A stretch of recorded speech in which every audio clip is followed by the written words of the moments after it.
అదే RTV app వార్తల్ని క్షణాల్లో చదివే అవకాశం ఉంటుంది. ఒక న్యూస్ పేపర్, ఒక టెలివిజన్ ఛానల్ మీ చేతుల్లో ఎప్పుడూ ఉంటాయి. ఆరుగాలం కష్టపడి పండించిన వరి పంటను అమ్ముకోవడానికి రైతన్నలు ఐకేపీ కేంద్రాలకు తీసుకొచ్చిన నేపథ్యంలో రైతులకు ఎలాంటి ఇబ్బందులు కలగకుండా చూడాలని బీజేపీ కిసాన్ మోర్చా జాతీయ నాయకులు కూడా ఈరోజు నల్గొండ పట్టణంలో ఉన్నటువంటి అజ్జలబావి ఐకేపీ కేంద్రాన్ని కూడా సందర్శించారు. మొత్తం ఆ రైతులతో కూడా మాట్లాడినటువంటి పరిస్థితి ఉంది. వారి సమస్యలు ఏ విధంగా ఉన్నాయి, కొనుగోలు ఏ విధంగా జరుగుతున్నాయి, టర్పైన్లు అందుబాటులో ఉన్నాయా లేవా అని కూడా మొత్తం కూడా జిల్లా అధ్యక్షుడు నాగం వర్షిత్ రెడ్డితో కలిసి కూడా పరిశీలించినటువంటి పరిస్థితి. ప్రస్తుతం మనతోటి వరుణవారు వారితో మాట్లాడించే ప్రయత్నం చేద్దాం. సార్, మొత్తం కూడా ఈరోజు ఐకేపీ కేంద్రాల్లో సందర్శించారు. ముఖ్యంగా రైతులు వాళ్ళ సమస్యలను మీ దృష్టికి ఏమున్నాయని తీసుకొచ్చారు సార్? ఇప్పుడు మిల్లర్లు ఇచ్చేటువంటి కమిషన్లకు కక్కుర్తుపడి స్థానిక మంత్రులు కొనుగోళ్ల కేంద్రాల యొక్క సంఖ్యను గణనీయంగా తగ్గించారు. ఉన్న కొనుగోలు కేంద్రాలు కూడా ఈ ఫోటోషూట్ల కోసం మొక్కుబడిగా ఫ్లెక్సీలు పెట్టుకొని అంగరంగ వైభవంగా కొబ్బరికాయలు కొట్టి రిబ్బన్లు కట్ చేసి వెళ్ళిపోయారు తప్ప అక్కడ కొనుగోలు ఏ రకంగా జరుగుతున్నాయనేటువంటి మానిటరింగ్ లేదు. ఇవాళ ఆర్జాలబావి దగ్గర ఆర్భాటంగా కోమటిరెడ్డి వెంకటరెడ్డి గారు దీన్ని ప్రారంభించి వెళ్ళారని తెలిసింది. ఇలా కిసాన్ మోర్చా రాష్ట్ర అధ్యక్షునిగా మా యొక్క సహచార మిత్రులతో ఇక్కడికి వచ్చి రైతులతో మాట్లాడితే తెలిసినటువంటి చేదు నిజమైందనంటే కొనుగోలు వేగంగా జరగడం లేదు. ఇలా ఒడ్లు పోసుకోవడానికి ఇక్కడ చోటు లేదు. రెండోది, అకాల వర్షం ముప్పు పొంచి ఉన్న నేపథ్యంలో టార్పాలిన్ పట్టాలు ఇచ్చేటువంటి దిక్కు కూడా లేదని చెప్తా ఉన్నారు. ఇలా టార్పాలిన్ పట్టాలు కూడా కిరాయిలకు తెచ్చుకున్నామని చెప్తా ఉన్నారు. ఇలా 350కి పైగా కొనుగోలు కేంద్రాలు నల్గొండ జిల్లాలో అవసరం ఉంటే 50 చోట్ల తూతూ మంత్రంగా ప్రారంభించినటువంటి విషయాన్ని రైతులు చెప్తా ఉన్నారు. ఇది దేనికి సంకేతం? ఇలా రైతులను ఉద్దేశపూర్వకంగా ఏదో ఒక రేటుకు అంటే మిల్లర్లతో కుమ్మక్కై రైతుని ఇక్కడ ఇబ్బంది పెడితే వాడే పోయి అమ్ముకుంటాడు. ఇలా మిల్లర్లకు అమ్ముకుంటాడు ఏదో ఒక రేటుకు, అడ్డికి పావు షేరుకు అనుకునేటువంటి దుర్మార్గమైన ఎత్తుగడతోటే ఇలా మంత్రులు పూర్తిగా మిల్లర్ల కనుసన్నలతోటి మిల్లర్లతో వాళ్ళు సాయంత్రం ఇచ్చేటువంటి కమిషన్లకు ఆశపడే ఈ రకంగా ఉద్దేశపూర్వకంగా కొనుగోళ్లను నిర్లక్ష్యం చేస్తున్నారని బీజేపీ కిసాన్ మోర్చా ఆరోపిస్తూ ఉన్నది. రెండవ పక్క ఇలా కేసీఆర్ ఏదైతే రైతులను ఏడిపించిండో ఇలా పంటల బీమా యోజన అమల్లో లేకపోవడం, ప్రధానమంత్రి ఫసల్ బీమా యోజన కనుక ఈ రాష్ట్రంలో అమల్లో ఉంటే కళ్ళంలో ఒడ్లు దడిచిపోయినా రైతును ఆదుకునే అవకాశం ఉంటుంది. కానీ రేవంత్ రెడ్డి కూడా కేసీఆర్ బాటలోనే ప్రయాణిస్తున్నాడు. ఈ రాష్ట్రంలో ప్రధానమంత్రి ఫసల్ బీమా యోజన అమలులో లేదు. ఎందుకు లేదని రైతుల పక్షాన భారతీయ జనతా పార్టీ కిసాన్ మోర్చా అధ్యక్షునిగా నేను ప్రశ్నిస్తూ ఉన్నా. నువ్వు బ్రహ్మాండం బద్దలైద్దని చెప్తివి, అన్ని పంటలకు బోనస్ అంటివి, ఏమైపోయింది? ఇలా సన్న ఓట్లకే ఇస్తానని చెప్పి సన్నాయి నొక్కులు నొక్కుతున్నావు. ఇలా బీజేపీకి బద్దలైద్దని చెప్తివి, అన్ని పంటలకు బోనస్ అంటివి, ఏమైపోయింది? ఇలా సన్న ఓట్లకే ఇస్తానని చెప్పి సన్నాయి నొక్కులు నొక్కుతున్నావు.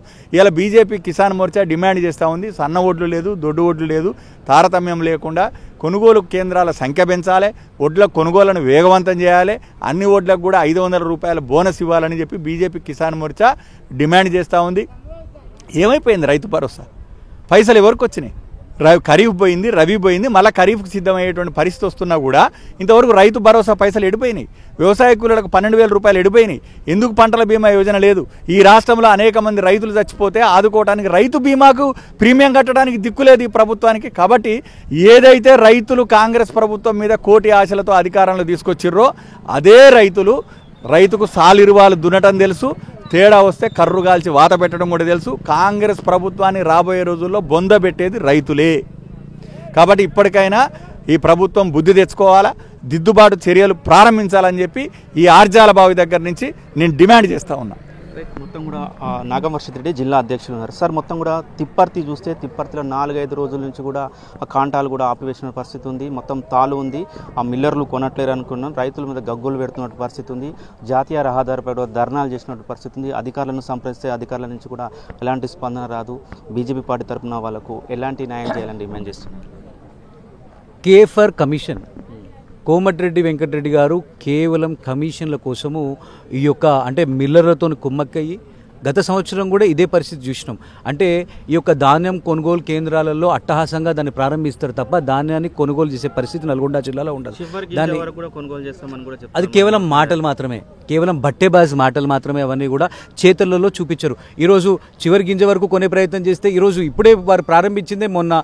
మరి ఆల్రెడీ రైతులు ఎందుకు మరి ఈరోజు ధర్నాలు చేస్తున్నారు రహదారుల మీద? అంటే మరి దాన్ని జాప్యం చేసి డిలే చేసి మరి క్వింటాల్కి మేము 2 కిలోల నుంచి 7 కిలోల నుంచి 10 కిలోల వరకు మేము కట్టింగ్ పెట్టుకుంటామని చెప్పి రైతులను మోసం చేసి మాయమాటలు అబద్ధాలు చేసి వాళ్ళని ఇబ్బందులకి మరి పెట్టి మరి ఈ యొక్క కమిషన్లు ఏవైతే ఉంటాయో దాంట్లో వచ్చే డబ్బంతా కూడా మేము మిల్లర్లు మంత్రులు ఈ యొక్క కాంగ్రెస్ ప్రభుత్వము పంచుకునే పరిస్థితి చూస్తున్నది.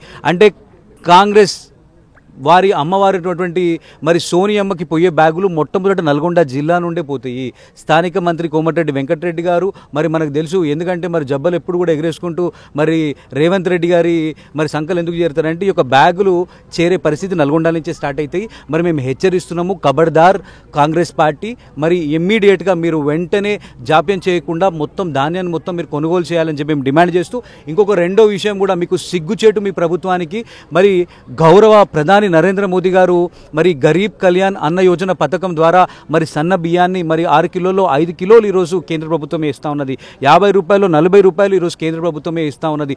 10,000 కోట్లు ఈరోజు కేంద్ర ప్రభుత్వం ఇస్తూ ఉంటే మరి మీ యొక్క స్థానిక కార్యకర్తలతోని యొక్క రేషన్ షాపులు మీరు ఎప్పుడైతే ప్రారంభించినరో అప్పుడే మీ పతనం నల్గొండ జిల్లాలో ఆరంభమైనది. ఇది కాంగ్రెస్ ప్రభుత్వానికి కావచ్చు, మీకు కావచ్చు చాలా సిగ్గుచేటు. మరి మేము డిమాండ్ చేస్తూ ఉన్నాం, ప్రతి ఒక్క రేషన్ షాప్ దగ్గర కూడా మరి నరేంద్ర మోదీ గారి ఫోటోలు పెట్టాలని చెప్పి మేము డిమాండ్ చేస్తూ ఉన్నాము. మరి అదేవిధంగా ఈ యొక్క ధాన్యం కొనుగోలు కేంద్రంలో ఎక్కడ జాప్యం లేకుండా మీరు వెంటనే కొనుగోలును కూడా మరి మీరు చెప్పినట్టుగా చివరి గింజ వరకు మీరు కొనుగోలు చేయాలి. లేకపోతే ఈరోజు మా గౌరవ మరి కిసాన్ మోర్చా రాష్ట్ర అధ్యక్షులు శ్రీధర్ రెడ్డి గారి ఈరోజు నల్గొండ జిల్లాకు వచ్చిండ్రు. మరి ప్రతి ఒక్క ఐకేపీ సెంటర్లు పరిశీలించడానికి ఇది తెలంగాణ వ్యాప్తంగా కూడా భారతీయ జనతా పార్టీ చేస్తూ ఉన్నది. మరి రైతుల పక్షాన నిల్చున్నది ఈరోజు భారతీయ జనతా పార్టీ. మా ఒక గౌరవ ప్రధానమంత్రి నరేంద్ర మోదీ గారు మరి రాష్ట్రంలో కిషన్ రెడ్డి గారి ఆదేశాల మేరకు మరి తెలంగాణ రాష్ట్రం మొత్తం పర్యటన చేస్తూ ఉన్నాం. మరి రైతు ఉద్యమం కూడా నల్గొండ నుంచే ప్రారంభిస్తాము, మరి రైతులకు ఇబ్బంది జరుగుతుందని చెప్పి సందర్భంగా మీకు హెచ్చరిస్తాం. మొత్తం మీ దగ్గరకు వచ్చే ప్రయత్నం సార్. మొత్తం కూడా ఇప్పుడు ఎండ విపరీతంగా ఉంది, హమాలీలు కూడా పనిచేస్తున్న పరిస్థితి ఉంది. ఇక్కడ కనీసం మౌలిక వసతులు కల్పించారా? త్రాగునీటి సమస్య, ఎండ వడదెబ్బ తగిలే అవకాశం ఉంటుంది. ఎట్లాంటి చర్యలు తీసుకోవాలని ఇంకా మీరు రాష్ట్ర ప్రభుత్వానికి సూచనలు ఇవ్వబోతున్నారు? అందుకనే ఈ ప్రభుత్వానికి సిగ్గుండాలి. ఇలా కేంద్ర ప్రభుత్వము మంచి మద్దతు ధరకు వడ్లను కొనుగోలు చేయడం కాకుండా హమాలీలు, పురికోస, మన గన్నీ బ్యాగ్స్, ఇక్కడ ఉన్నటువంటి సౌకర్యాలతో సహా రూపాయి లెక్కగట్టి ఇక్కడ సొసైటీలకైతే సొసైటీలకు, ఐకేపీలకైతే ఐకేపీలకు ఇస్తుంది. ఈ రోజు వరకు కూడా హమాలీ ఖర్చులు రైతులతోనే పెట్టిస్తున్నారు. ఎంత దుర్మార్గం అది! హమాలీ ఖర్చులు కూడా కేంద్ర ప్రభుత్వం ఇస్తుంది, పురుకోసార్ కేంద్ర ప్రభుత్వం ఇస్తుంది, గన్నీ బ్యాగ్తో సహా కేంద్ర ప్రభుత్వం ఇస్తుంది. ఎంత దుర్మార్గం అంటే హమాలీ ఖర్చులకు కూడా కక్కుర్తుపడి ఈ ప్రభుత్వమే మింగేస్తున్నది ఆ డబ్బులు కూడా. పైపెచ్చి ఇదంతా చేసినందుకు కమిషన్ కూడా ఇస్తుంది నోడల్ ఏజెన్సీ కింద ఈ ప్రభుత్వానికి. కాబట్టి ఇక్కడ మేము అడిగినాం, మంచినీళ్ళు లేవు, మజ్జిగ ప్యాకెట్లు లేవు, ఓఆర్ఎస్ లేవు, కూడా అడ్డం పడితే ప్రాథమిక చికిత్సా కేంద్రం లేదు. ఇలా ఎండలు మండిపోతున్నాయి, ఒకవైపు అకాల వర్షాల ముప్పు కూడా పొంచి ఉన్నది. కాబట్టి ఈ ప్రభుత్వం ఉద్దేశపూర్వకంగానే వీళ్ళు పోయి ఏదో రేటుకు మిల్లర్లకు అమ్ముకోవాలా, మాకు కమిషన్ రావాలి, వీళ్ళకి అది ఇది అంటే పొమ్మన లేక పొగ పెడుతున్నారు. ఇక్కడ వారం 10 రోజులు ఇక్కడ ఒడి పడిగాపులు కాస్తారు, వాళ్ళే పోతారు. కాబట్టి ఈ రకమైన దుర్మార్గమైన ఎత్తుగడతోని ఈ రాష్ట్ర ప్రభుత్వం అవలంబిస్తున్నది. అందుకే ఇటువంటి విషయాలను మీడియా ద్వారా మరి అలా పూర్తి స్థాయిలో ప్రభుత్వ అధికార యంత్రాంగం దృష్టికి తీసుకురావాలనే ఉద్దేశంతోనే బీజేపీ కిసాన్ మోర్చా రాష్ట్ర వ్యాప్తంగా పర్యటన చేస్తా ఉంది. రైట్, మొత్తం కూడా ఇది బీజేపీ కిసాన్ మోర్చా రాష్ట్ర అధ్యక్షులు చెప్తున్న పరిస్థితి ఉంది. మొత్తం కూడా ఐకేపీ కేంద్రాలను కూడా సందర్శిస్తున్నామని కూడా చెప్తున్న పరిస్థితి ఉంది. మొత్తం కూడా రైతులు మాత్రం ఎక్కడ ఇబ్బంది పడొద్దు, ప్రతి రైతులకు మరి సమస్యలు లేకుండా చూడాలని కూడా మనం ప్రధాన డిమాండ్ చేస్తున్నామని కూడా చెప్తున్న పరిస్థితి కనపడుతుంది. వీడియో జర్నలిస్ట్ కృష్ణతో అచ్యుత్, RTV నల్గొండ. మరిన్ని వీడియోస్ కోసం ఛానల్ ని సబ్స్క్రైబ్ చేయండి, లేటెస్ట్ అప్డేట్స్ కోసం వాట్సాప్ ఛానల్ ని ఫాలో చేయండి, అండ్ లింక్ డిస్క్రిప్షన్ లో ఉంది.